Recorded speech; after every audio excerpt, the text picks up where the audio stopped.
I got the power. Mm, mm, mm. I got power. I got power. They told me there's a lot of people waiting for me back in a place called Palm Beach, Florida. They said, give me a little time. What do you think it'll take? Oh, about 15, 20 minutes in and out. I said, what could take longer?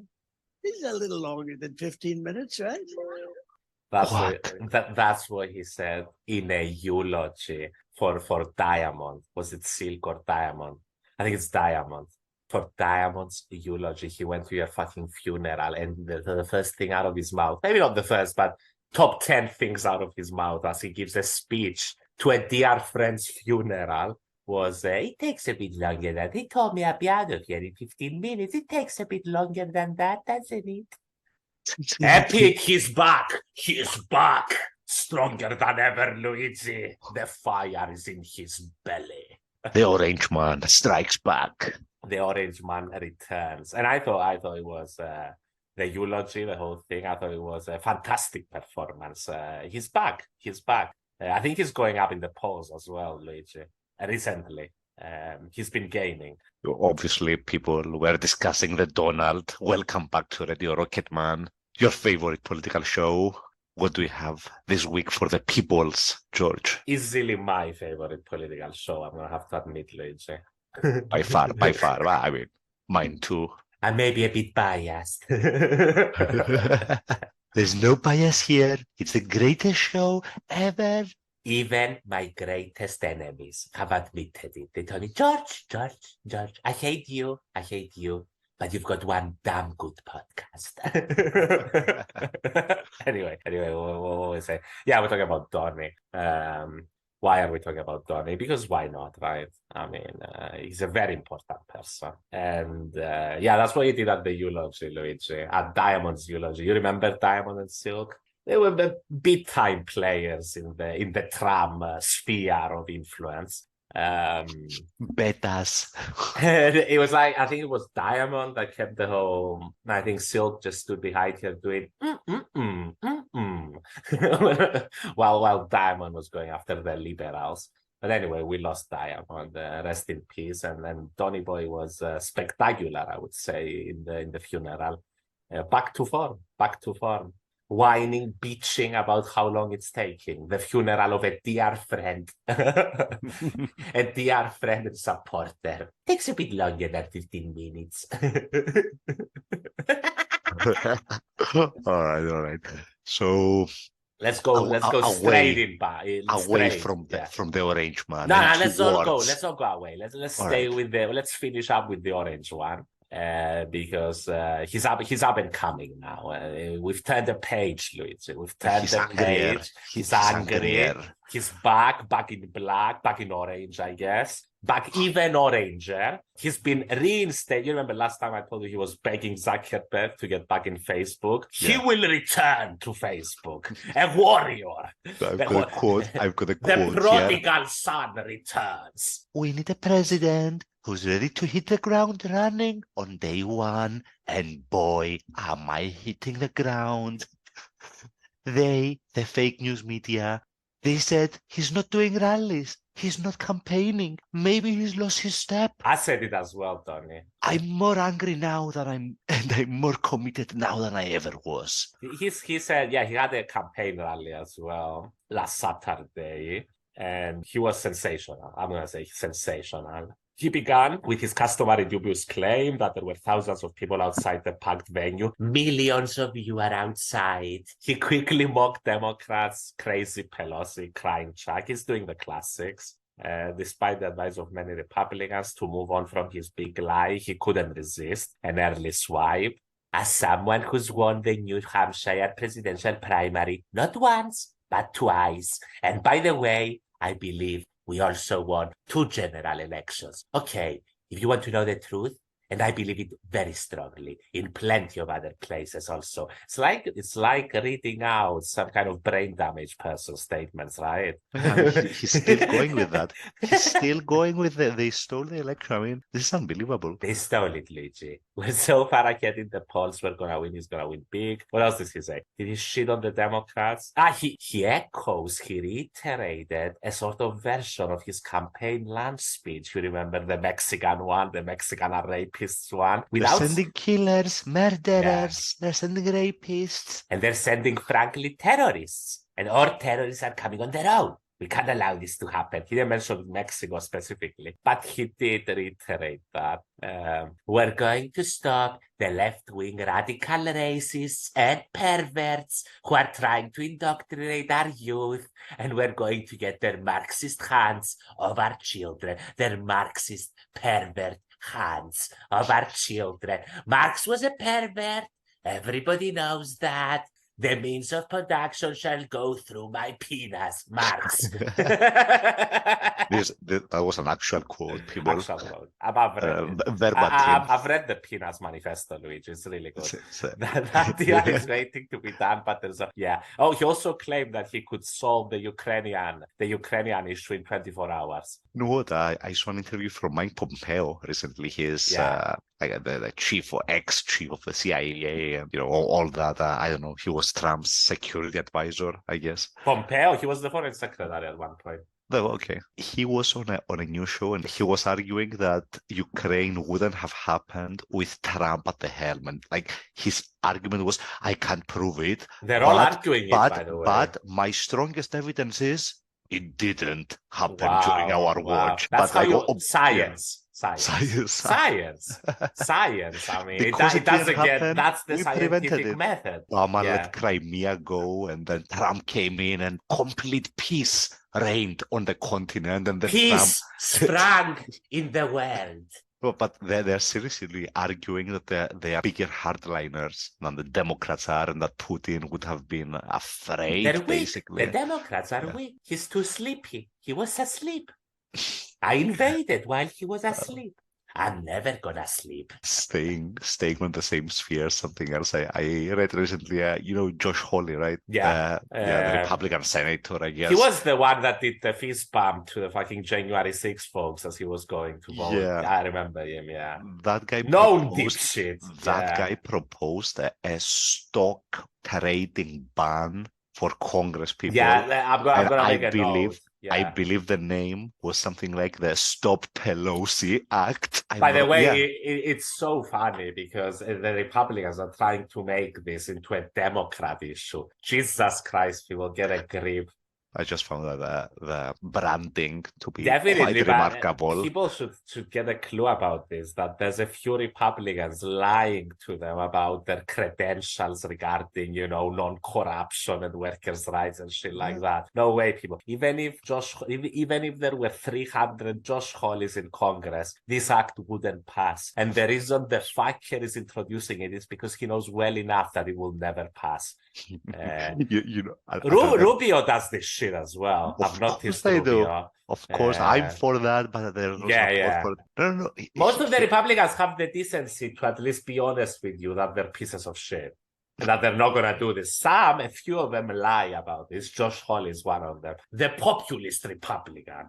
It's a bit like Trump was going on about, I'm not going to have Social Security, even though he doesn't know what Social Security is. The striking fact is that I was reading another report that essentially it analyzed the performance, the stock trading, the performance returns of members of Congress. And like half of Congress... There was a good investigation on that. Half of Congress is beating the S&P 500. Easily. So they've all got insider information. 90% of hedge funds underperform the stock market index, but 60% of Congress is beating it. Yeah, but they make the laws and they invest appropriately, accordingly. Let's be honest. You're being too critical. Come on. It is they're genuinely just good stock traders. It is open air corruption. It is literally, it doesn't get more corrupt than this. the conflict of interest doesn't get more conflicted than this. Than people literally legislating in an industry that they're buying stocks in. This is insane, isn't it? I mean, speculating on such industries with insider information. It's insane. I remember right before the pandemic, everybody invested in Pfizer and I mean, it's all fucking ridiculous, isn't it? There were several examples of other senators, like after they got briefed with the initial... selling shit everywhere. They sold everything, essentially. Because they knew the stock market was going to crash imminently as soon as the news got out.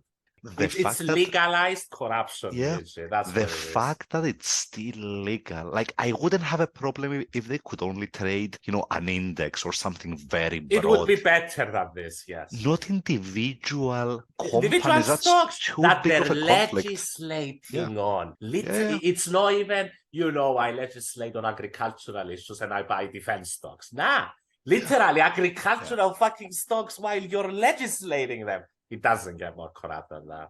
It genuinely doesn't. The FTC, I believe, Lina Khan, the anti-monopoly crusader, hallowed be thy her name. She recently introduced a bill against Google, arguing it has too much monopoly power. And lo and behold, I was reading that Paul Pelosi had sold most of his Google shares like a few weeks or a month. Before we opened an antitrust lawsuit. Google is getting a few lawsuits. I've noticed. Google is also losing its sort of appeal. You've seen Chat GPT. I've read that Google is getting apprehensive, let's say, about the extensive usage of Chat GPT because people are using it as an alternative to Google. They're asking the chatbot instead of Googling it. Yeah. And Google's revenue is backing ChatGPT. Yeah. They bought more of it and Google's revenue is basically its search function and the ads they can get out of that. For sure. I'm just waiting for Google to release its own version. They've got Lambda. They've got them. It's such an advanced version that we've got the fucking engineer of it thinking it's sentient. So I don't know what Google is doing in terms of they will release it because the competition is getting there. So I'm guessing they're going to go. It's time to go. It's go time, Google, if you want to release your shitty chatbot as well. We have got anything else? Yeah, reinstated Facebook. People have lost their minds that he's getting reinstated on Facebook. But he hasn't used them extensively since then. I mean, if Donny Boy wants a real chance at this, he's going to have to go all in with Google, with Facebook and Twitter, right? I mean, it is a source of his strength. Most probably. I mean, he can't do the whole Truth Social thing. Nah, he can't go. I don't know what kind of agreement he's got because it's his platform. He's got shares. Probably he's got shares and that's why he's promoting it. But he can't reach an audience. The audience, exactly. Is on the big media. You got to go back, Donny Boy. We're waiting for you. I'm going to finish up with the United States. The egg prices and how absurdly expensive they're getting, specifically in the United States, to the degree that attempts to smuggle eggs across the US-Mexico border have surged. But an egg crisis. It's a new gold rush. Egg rush. Egg farmers on TikTok have poked fun at this boon, calling themselves egg dealers. And South Park is going to have a field day with this. Yeah, they did it already with KFC. But in the stores that I visited, and why is that? The American Egg Board has blamed the price rise on an outbreak of bird flu, a particularly virulent strain of avian flu that has a near 100 fatality rate among birds. This reduction in supply of egg-laying eggs has sent prices soaring, but a farmer advocacy group, Farm Action, has accused major egg producers of gouging prices in a collusive scheme, a cartel basically, aimed at increasing profits. They have examined publicly available financial data from the egg industry, and in a letter calling on FTC to investigate record prices, Farm Action have determined that the avian flu outbreak had only had an apparently mild impact on the industry, generally lowering the average size of an egg-laying flock by no more than 6% compared with 2021. They are skinning us, George. They're price gouging. They're price gouging because egg prices in the grocery store have on average tripled for consumers since last year. Crazy. That's absolutely crazy. So, I mean, if they're only raising prices to cover this cost, why are they raking in five-fold product margins? Why are they promising to such an extent?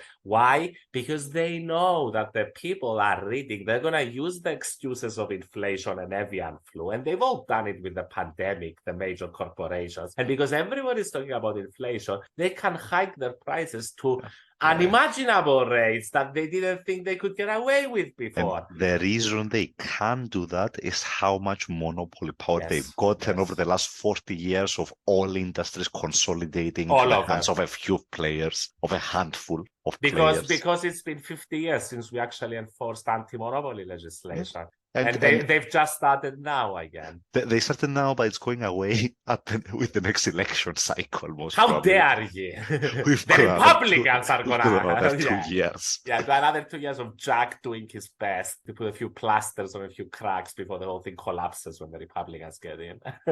You're not a big Biden supporter, I gather. I'm a massive Biden supporter. the biggest. Yeah, I'm a Biden syndicalist. Exactly. But yeah, I'm done with the eggs. You're being scammed, America. That's what's happening. Egg producers are scamming you. Don't worry. Well, I mean, if it gets bad enough, the Europeans will export. Yeah, and we've got the best eggs. The best eggs. The most racist of eggs.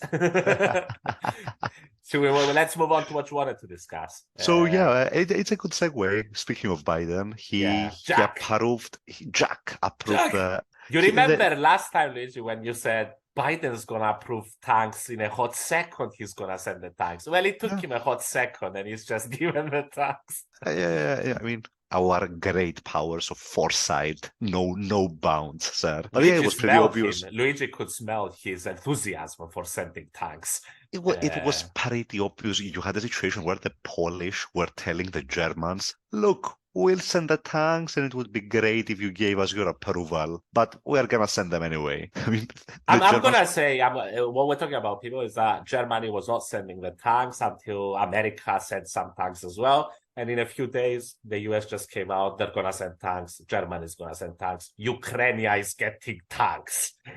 Heavy tanks, heavy armor in American terms. Heavy armor. But I was watching some, I don't know, Russian state media, I guess, pure propaganda. The Russians have gone ape shit. They're basically arguing that it's NATO is trying to end them, and they're sending out pictures of destroyed American tanks in Iraq, 20 years ago, and basically saying that it's Ukraine today. Are they genuine? The tanks have not arrived yet, people. Yeah. No.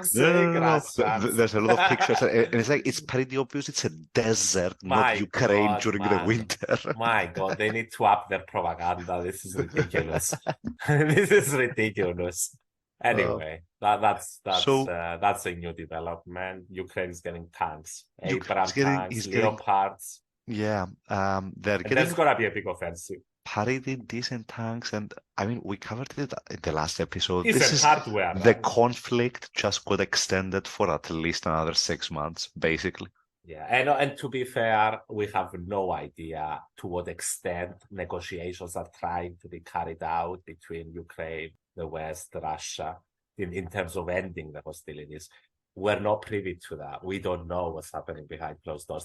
But yeah, it seems the conflict is accepted. We don't know what Putin's positions are. We don't know. Public opinion, if you listen, even the Republicans are in favor of open-ended support for Ukraine. Honestly, interesting. Yeah. But I mean, you do see that most Republicans, especially the establishment, Mitch McConnell, etc., I don't think they're in any way different from the mainstream Democrat opinion. I think Mitch doesn't really disagree with what Biden is doing in terms of Ukraine. But you've got Matt Gaetz and a few of the what are we going to call these people? The titans of the Republican Party. They're the ones who are doing the most to reject this approach. No, I'm hearing comments both from the left and the right in the US, if there is a left. But anyway, from across the US political spectrum, there's this broad agreement that the only way this ends is with a victory for Ukraine. Yes. And I mean, that's what they're saying publicly, but what they're essentially saying is we're going to support them until Russia cries uncle, which means, I don't know, I'm keeping my my ear on the ground for any signs that negotiations are happening, but they're not. It's just a frozen conflict. If there's anything, we're gonna send Luigi on the ground. A war correspondent with satirical powers. And he's gonna give us all the news. The best news. The best news, but it's not likely we're gonna get the best news anytime soon.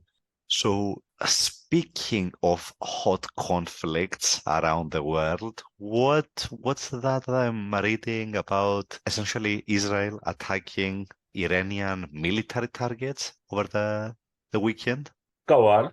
There were several reports of explosions in many places in Iran. Many of those reports are centered around Isfahan. I don't know how to pronounce that. Do your best. A central city that's reportedly home to some military plants and perhaps the one supplying drones to Russia in the war in Ukraine. So there's just this not unconfirmed, but reports of explosions in Iran, and the Iranians are blaming Israeli drones for that. It's pretty bad. I mean, there's news from Israel. Palestinians are dying, Israelis are dying. The situation is getting out of control again. You've got Netanyahu. He's back, by the way. I'm back with style. Back with style, even more corrupt than ever. And now he's in coalition with the most extreme of fucking degenerates. I mean, we're talking about literal extremists at this point. He's in coalition with, and it's a bad situation, obviously. It's a bit crazy what's happening though, right? Because we went from traditional war to cyber attacks, and cyber attacks, you don't really retaliate as much because it's considered a softer kind of warfare. And now we've gone from cyber to I'm gonna send some unmanned drones and like blow up some shit in another robots country. blowing shit, yeah. It's basically Kojima's vision. I detect soldiers carry I-detect weapons in I-detect gear. War has changed. Let's tie it all to foreign policy, though. The US was trying really hard to get a deal with Iran for their oil to start flowing. That has died down. They didn't manage to get that, and it didn't manage to get that, Luigi, because at one point it came out that they're supplying fucking drones to Russia that keep getting blown up in Ukraine, and that's sort of, died down expectations of a deal with Iran. What I'm saying is the timing is not random. The talks with the Americans stall or collapse, and a few months later, Israel starts attacking Iranian military targets. It's a scary environment. Like, you have to agree. The situation feels like a powder keg. I think many people who know about the Middle East would agree with that. How does Iran retaliate? Does it strike Israeli targets? And if they do the Israelis go apeshit? They have less leeway. Iran has less leeway than Israel to do these things. They might strike some targets in Iraq. I don't know what they're gonna do. I doubt they're gonna strike within Israel. I doubt it too, and they probably have, their defense systems to repel something minor, or I don't know, drones. They have probably some of the best. The Iron Dome. Exactly. In any case, something to keep an eye on for sure. Yeah, let's move on to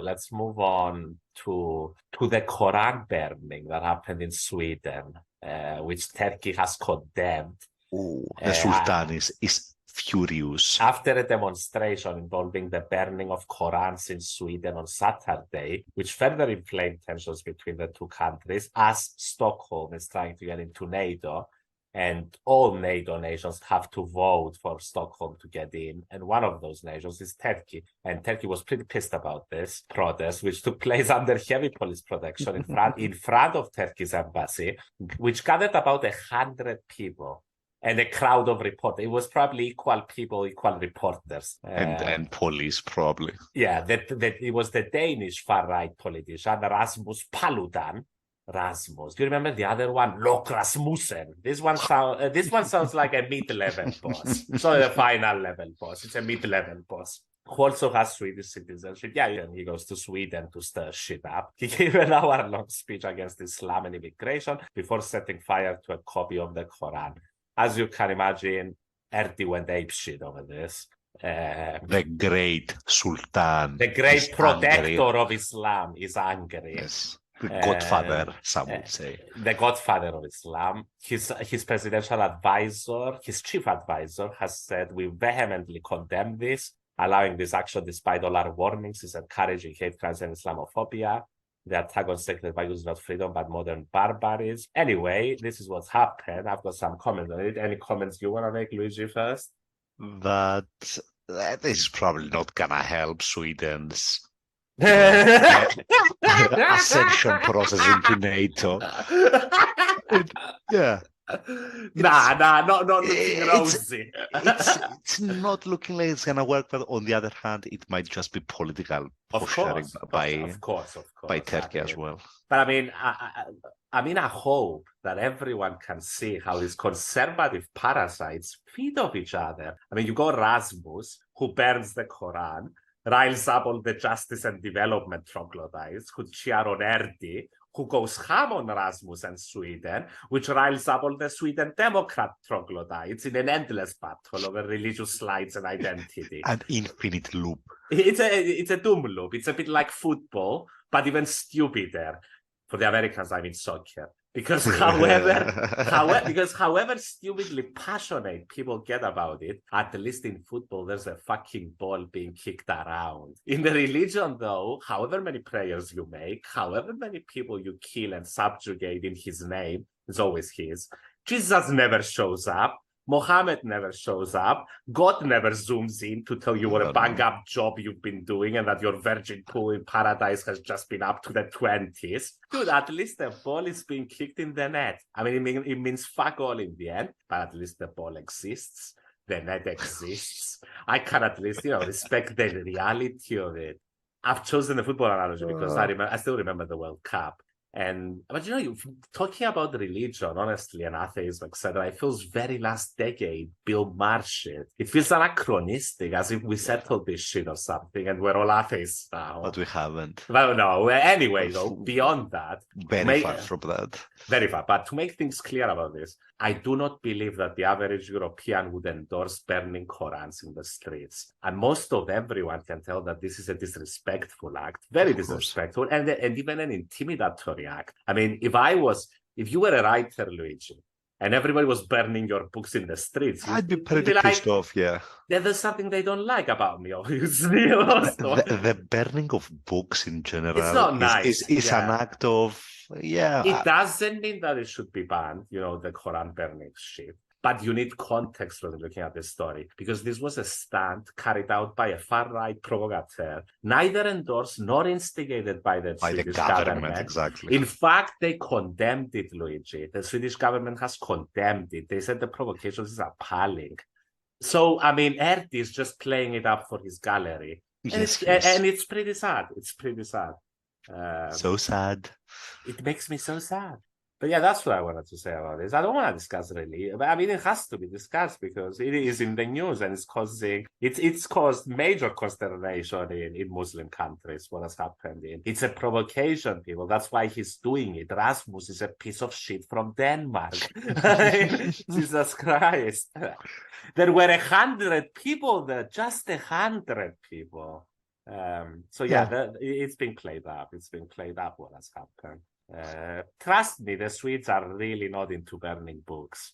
I could have imagined. Yeah. Anything you want to say about Erdi?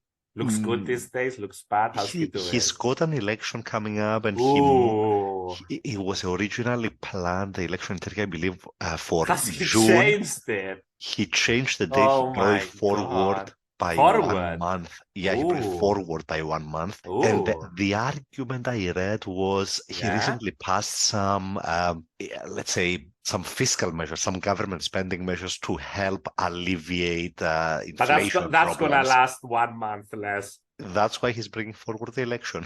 He's going to get a small wave of support from that, and it might be enough to push him over the finish line. Bless him.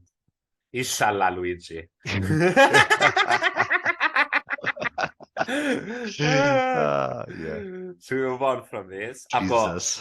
one last thing I've got. You remember when making fun of Japan and the samurai go their own way? Yes, the samurai code Man, of non-immigration. it's amazing. It's as if they're listening to us or something. But Fumio Kishida, the prime minister, Yeah. has come out and he said that Japan's aging population is posing urgent risk to society. He pledged to address the issue by establishing a new government agency. Birth rates are declining in many countries, but in Japan, the issue is particularly we discussed this. Birth rates are declining in many countries, but Japan is 4 decades They're ahead at of the in final this boss. process. They're at the final boss. They're almost done at this point. Man, they're losing. Kishida literally, yes, go on. They're losing 0.5% of their population per year. Kishida literally came out and said Japan is standing on the verge of whether we can continue to function as a society. He's absolutely correct. Yeah. The problem is you're not gonna get the problem is the Japanese up. Don't fuck, Luigi. That's the problem. The problem is you're not gonna get the birth rate up by giving a few, a few grants to a few struggling. Subsidies, yeah. But that's about not gonna there move the needs needle. to be a structural change to the system that these politicians are not willing to implement to change this. And they're not willing. Are they willing to equalize capital gains with income taxes so we can get more money in the government, so we can give actual subsidies to people so they can actually get a family? No. So unless you're willing to actually redistribute wealth to an extent that will actually alleviate the issues that the average person has, it's never going to happen. However many times they go on television and tell people to fuck and have children. Well, for Japan, it's a problem, and it's a big problem, but it's an even bigger one for China because this population decline, Japan has already gone through its growth phase in a sense. China hasn't, and a declining population rate is China going is to halfway limit it. through that. It's halfway through its growth process, and already they've hit the population, the demographic bomb. Exactly, and they've got the property problems that we've described at length in this podcast. So Japan is losing population. No great news, but it has been acknowledged by the Prime Minister. So you see, they're doing something. They're trying. All right. Another piece of news. Back to your favorite nation under the sun, George. Which one is the United Kingdom. Oh my God! Why do I the British Prime Minister Rishi Sunak? I think we've lost Mr. Zahawi. He sacked the Conservative Party chair. The beautiful Zahawi. Mr. Zahawi. The beautiful Mr. wasn't paying his taxes. That one. It seems honestly, it seems that the government of this country, the UK, the Tory government, is genuinely starting to collapse under the weight of its own scandal-ridden corruption. Genuinely, I mean, the corruption is so much at this point that it's heaving. The whole thing is collapsing. So Zahawi, he wasn't open to having an investigation into his tax status. He did tax avoidance. He's the founder of YouGov, co-founder, and instead of paying capital gains when he sold his shares, he put them in a trust or something. Right. Very dodgy tax soft. avoidance shit. When you wanna be a prime minister of the country as well. You're supposed to be a bit. You're supposed to be a saint. I mean, let's be real. Nah, they're all fucking shite instead. I'm also following the UK very closely economically, so the business surveys are not looking good. Nah, man. I could tell you that without the surveys, Luigi.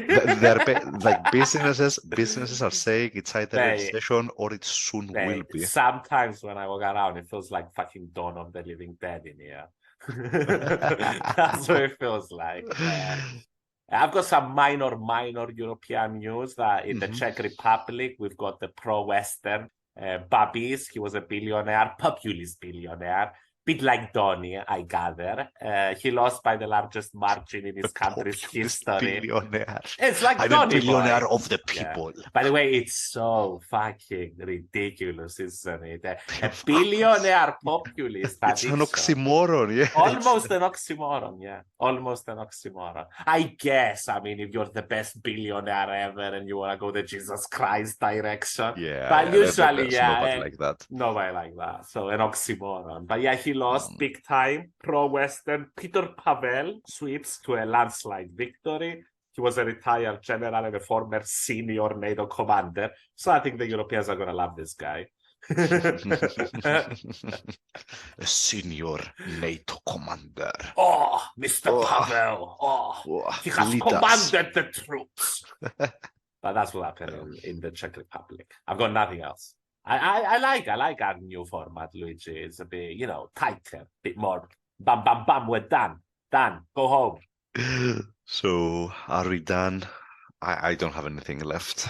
I am all drained out. My life essence has been reduced.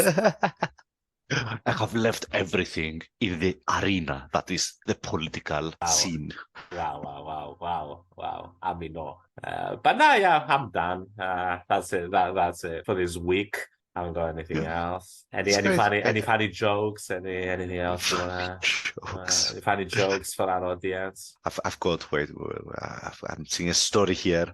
Bear goes selfie crazy by snapping 400 pictures on Colorado wildlife camera. Bear? Wow. A bear. Look at it go. When a curious bear stumbled upon a wildlife motion-activated camera near Boulder, Colorado, he became a photographer. She ended up getting hundreds of selfies. I mean, that's not the bear's fault. The bear was posing for the cameras. Maybe it was an intelligent bear. Maybe it was trying to send us a message. We've got bear news. Excellent. Bear news. Yeah, I guess we're going to leave it there. Excellent. Another excellent session. Thank you, George. A great discussion as always. Thank you to everybody for sticking with us. Thank you so much. And we hope you learned something. Hope you had fun too. See you next week. See you. Bye-bye. Love you. Bye-bye.